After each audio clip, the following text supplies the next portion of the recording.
শাহরুখ খান, আমির খান, সালমান খান, কোন ক্রিকেটার, কোন নায়ক নায়িকা, গায়ক গায়িকা, সেলিব্রিটি আমাদের মডেল নয়। আমাদের মডেল হচ্ছে মুহাম্মদ সাল্লাল্লাহু, আমাদের সেলিব্রিটি হচ্ছে মুহাম্মদ সাল্লাল্লাহু।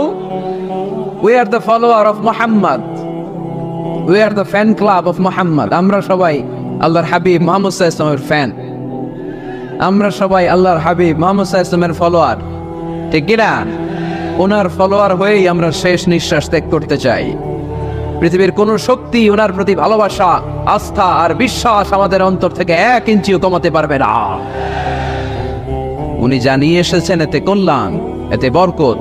এজন্য আল্লাহ একটা গাইডলাইন দিলেন আমাদেরকে, বললেন ওয়ামা আতাকুম রাসূলু ফাখুযুহু ওয়ামা নাহাকুম আনহু ফান্তাহু। তোমাদের হাবিব, যাদেরকে তোমরা ফলো করো, তোমাদের প্রিয় নবী, দ্য লাস্ট মেসেঞ্জার মুহাম্মদ সাল্লাল্লাহু আলাইহি ওয়াসাল্লাম, তিনি হচ্ছেন তোমাদের মডেল। তাই তিনি যা নিয়ে এসেছেন সেটা ধরো, আর তিনি যা নিষেধ করেছেন সেটা ছাড়ো। কথাটা কার? আমি প্রশ্ন করি, আপনারা উত্তর দেন। আল্লাহর হাবিব যা নিয়ে এসেছেন সেটা ধরো, সেটা কি?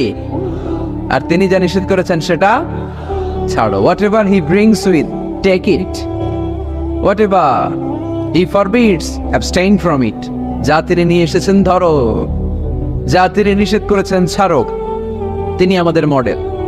তার ভালোবাসা যদি অন্তরে থাকে, আমাদের ভালোবাসবে কে? তাকে যদি অনুসরণ করি, আল্লাহর ভালোবাসা আমাদের জন্য আছে না নাই? এজন্য রাব্বুল আলামিন বলেন, কুল ইন কুনতুম তুহিব্বুনাল্লাহা ফাত্তাবিউনি ইউহিব্বুকুমুল্লাহ ওয়া ইয়াগফির লাকুম যুনুবাকুম ওয়াল্লাহু গফুরুর রহিম। আল্লাহকে যে পাইতে চায়, হযরত কে ভালোবেসে, আরশ কুরসি লৌহ কালাম না চাইতে পেয়েছে সে। ঠিক কি না? রাসূল নামে রশি ধরে যেতে হবে আল্লাহর ঘরে। নদী তরঙ্গে যে পড়েছে ভাই, দরিয়াতে সে আপনি মেশে। হযরতের অনুসরণে আরশ কুরসি লৌহ কালাম না চাইতে পেয়েছে সে। ঠিক কি না? আল্লাহর হাবিবের অনুসরণ করলে আরশ কুরসি লৌহ কালাম সব আপনার হয়ে যাবে। এজন্য আমরা যাকে অনুসরণ করব তার নাম মুহাম্মদ, তার নাম মুহাম্মদ সাল্লাল্লাহু আলাইহি ওয়াসাল্লাম। এই আমাদের মডেল যিনি, আমাদের প্রিয় হাবিব যিনি, তার ব্যাপারে আমাদের স্বচ্ছ, সুন্দর, পরিচ্ছন্ন এবং ক্লিয়ার ধারণা এবং আকীদা, বিশ্বাস থাকার দরকার আছে না নাই?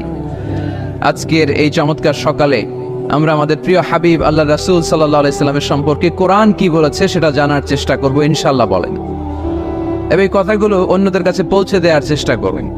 পর্দার আড়ালে মায়েরা, বোনেরা, আপনারা যারা শুনছেন, আপনারাও আপনাদের ছেলে মেয়েদেরকে শিখাইয়া দেন, বাবা, who is your super hero, who is your model? তুমি কি জানো তোমার মডেল কে? তোমার সুপার হিরো কে? তোমার প্রিয় নবী কে? বাচ্চাদেরকে এই গল্পগুলো শোনাবেন। বাচ্চাদেরকে এখন থেকে বিষ্ণু ইসলামের ফ্যান বানাই দিতে হবে, আল্লাহর হাবিবের ফলোয়ার বানাই দিতে হবে, যাতে করে পাহাড় সম কোনো বাধা বিপত্তি আসলেও বিশ্বনবীর ভালোবাসার ব্যাপারে আমাদের প্রজন্ম 1 বিন্দুও ছাড় দেয় না। চিল্লা এখন ঠিক কিনা? আমরা এই আল্লাহর কিতাব কালামুল্লাহ মাজিদের আলোকে জানবো যে কালামুল্লাহ মাজিদ কিভাবে আমাদের এই মডেল, আমাদের প্রিয় নবীর পরিচয় দিয়েছে। কোরআনকে যদি আমরা জিজ্ঞেস করি, কোরআন তুমি আমাদেরকে আমাদের প্রিয় নবীর পরিচয় আমাদের সামনে তুলে ধরো, দেখবেন কোরআন একের পর এক সহজভাবে আমার প্রিয় নবীর পরিচয় আমাদের সামনে তুলে ধরেছে। দেখুন কোরআন কিভাবে বিশ্বনবীর পরিচয় আমাদের সামনে তুলে ধরে। যদি জিজ্ঞেস করি, কোরআন আমার নবীর পরিচয় দাও, কোরআন বলে আমার নবীর প্রথম পরিচয় হচ্ছে তিনি হচ্ছেন রাসূলুল্লাহ সাল্লাল্লাহু আলাইহি ওয়াসাল্লাম। তিনি কি? রাসূলুল্লাহ। সবাই বলেন, তিনি কি? মুহাম্মাদুর রাসূলুল্লাহি ওয়াল্লাযীনা মাআহু আশিদ্দাউ আলাল কুফফারি রুহামাউ বাইনাহুম।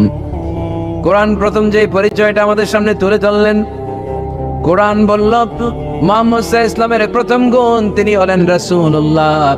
তার সাথে যারা থাকে তারা কাফেরদের ব্যাপারে বজ্র কঠোর, মুমিনদের ব্যাপারে পুষ্প কোমল। মুহাম্মাদুর রাসূলুল্লাহ পড়েন, মুহাম্মাদুর রাসূলুল্লাহ।